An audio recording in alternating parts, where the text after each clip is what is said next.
యాదాద్రి భువనగిరి జిల్లా చౌటప్పల్ పట్టణంలో BC JAC రాష్ట్ర కన్వీనర్ చిలకల శ్రీనివాస్ యాదవ్ ను బీసీ ధర్మ సమాజ్ భారత రాజ్యాంగ రక్షణ నాయకులు కలిశారు. ఈ సందర్భంగా బీసీల హక్కులు, రాజకీయ ప్రాధాన్యత గురించి ఆయన తీవ్ర ఆవేదన వ్యక్తం చేశారు. చిలకల శ్రీనివాస్ యాదవ్ మాట్లాడుతూ భారతదేశానికి 77 సంవత్సరాల స్వాతంత్ర పాలన వచ్చినా ఇప్పటి వరకు ఒక్క బీసీ ముఖ్యమంత్రి కూడా లేకపోవడం బీసీల దుస్థితికి నిదర్శనమని అన్నారు. రాజకీయ అన్యాయాన్ని ఆయన లెక్కలతో సహా వివరించారు. ఓట్ల సంఖ్యతో పోలిస్తే తక్కువ జనాభా ఉన్నవారికే వేల సంఖ్యలో ఎమ్మెల్యే స్థానాలు లభిస్తున్నాయని, కానీ 4 కోట్ల బహుజన జనాభాకు కేవలం 269 ఎమ్మెల్యే స్థానాలు మాత్రమే ఉన్నాయని, ఇదెక్కడ న్యాయమని ఆయన బహుజనులను ప్రశ్నించారు.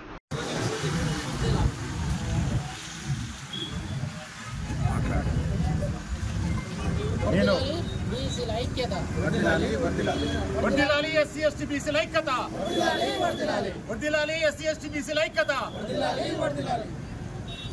చిలకల శ్రీనివాస్ యాదవ్ మాట్లాడుతున్నాను.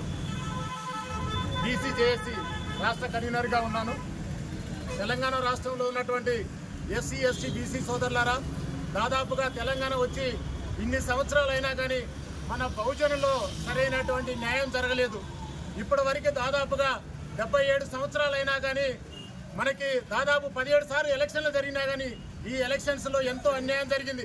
దాదాపుగా 1733 అసెంబ్లీ స్థానాలు ఉన్నా కానీ కేవలం బహుజనులందరికీ కలిపి కూడా 85% ఉన్నటువంటి ఎస్సీ ఎస్టీ బీసీలు అందరికీ కలిపి మనకి కేవలం 269 మాత్రమే అసెంబ్లీ స్థానాలు దక్కించుకున్నాం. 50,000 జనాభా ఉన్నటువంటి వర్గం దాదాపు 200 పైగా అసెంబ్లీ స్థానాలు సంపాదించుకుంది.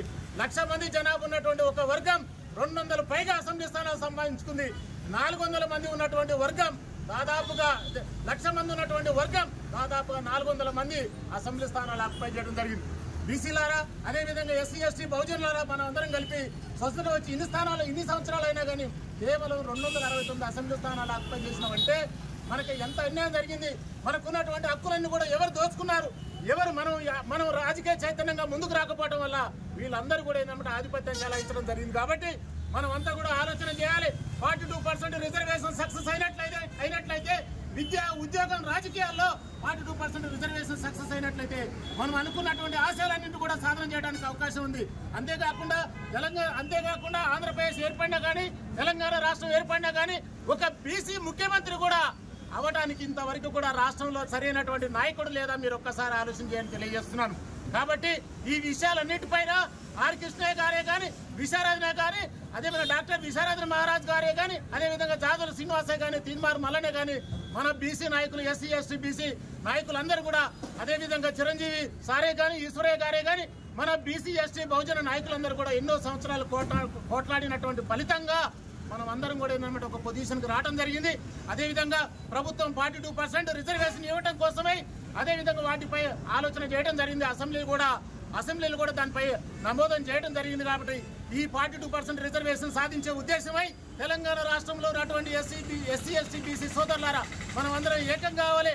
42% రిజర్వేషన్ సక్సెస్ అయినాకనే స్థానిక ఎన్నికలకి వెళ్లే విధంగా మనం అందరం కూడా పోరాటం చేయాలని కోరుకుంటూ ఈ కార్యక్రమానికి నాకు వచ్చేసి ఆహ్వానం ఇచ్చినటువంటి మన సోదరులందరూ కూడా 24వ తారీఖు ఇందిరా పార్క్ లో పెద్ద ఎత్తున ధర్నా కార్యక్రమం ఉంది. కాబట్టి ఈ కార్యక్రమానికి సోదరులందరూ కూడా రావడం జరిగింది, నన్ను ఇన్వైట్ చేయడం జరిగింది. కాబట్టి తప్పనిసరిగా బ్రదర్స్ నేను వస్తాను. అంతేకాకుండా బహుజన సమాజాన్ని కూడా ఏంటంటే చైతన్యపరచడం నా యొక్క పాత్ర పోషిస్తానని మనస్ఫూర్తిగా తెలియజేస్తూ సెలవు తీసుకున్నాను. ఎస్సీ ఎస్టీ బీసీల ఐక్యత, 24వ తారీఖు ఇందిరా పార్క్ లో పెద్ద ఎత్తున ధర్నా కార్యక్రమం జరుగుతుంది. కాబట్టి 42% రిజర్వేషన్ సాధన సమితిగా ఏర్పడ్డది. కాబట్టి వీటన్నిటిని సక్సెస్ చేయడం కోసమై మన కోసం పోరాటం చేస్తున్నటువంటి విశారాధన మహారాజ్ గారు, అదేవిధంగా చిరంజీవి గారు, అదేవిధంగా ఈశ్వరయ్య గారు వీళ్ళందరూ ఒక కమిటీగా ఏర్పడి పెద్ద ఎత్తున ఉద్యమం జరుగుతుంది. కాబట్టి ధర్నా జరుగుతుంది. కాబట్టి ప్రతి ఒక్కరు పాల్గొనాలని చెప్పి తెలియజేస్తున్నాను. Thank you very much.